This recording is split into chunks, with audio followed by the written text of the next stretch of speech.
Right now, if you're in a car, look at the mirror on the passenger side. It's lying to you.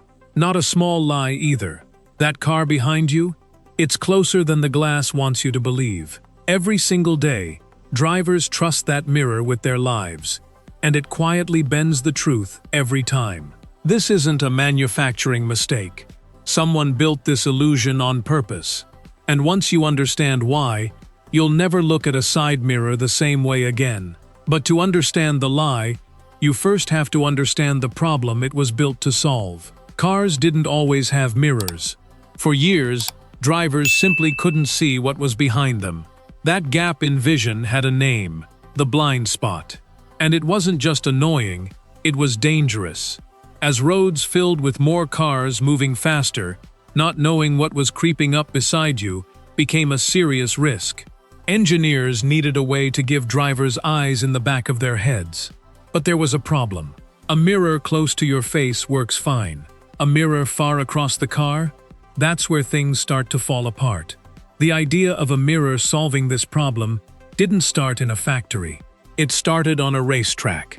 Back in the early 1900s, race car drivers used to bring along a second person just to watch for cars sneaking up behind them. One driver got rid of that passenger entirely. Instead, he bolted a small mirror to his car so he could watch the road behind him alone. It worked. He won the race. And an idea built for speed and survival soon made its way into everyday cars. But putting it on both sides wasn't as simple as it sounds. The mirror on the driver's side was easy.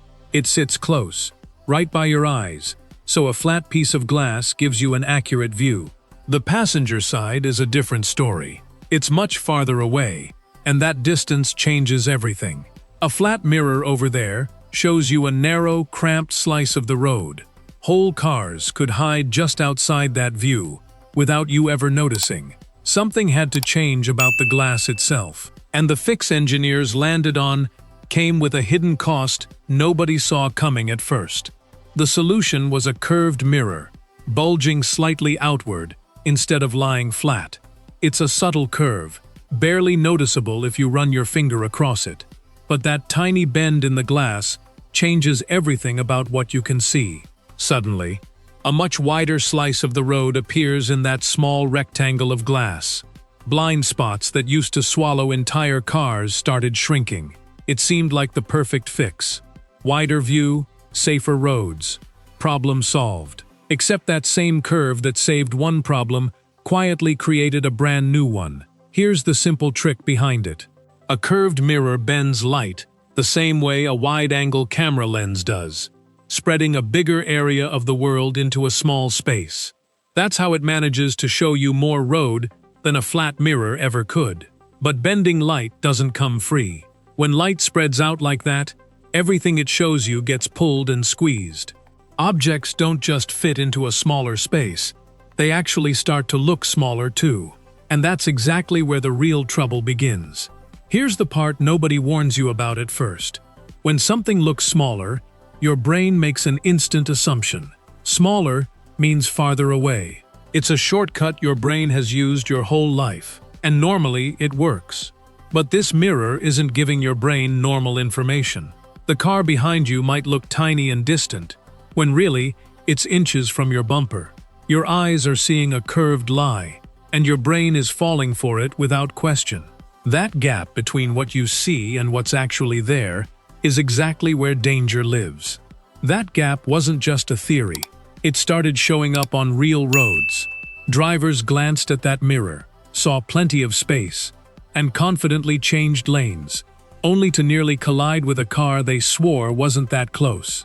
Cutting people off, side swipes, close calls that shouldn't have happened. The very mirror built to protect drivers from a blind spot was quietly creating a new kind of blind spot, one hiding inside their own perception.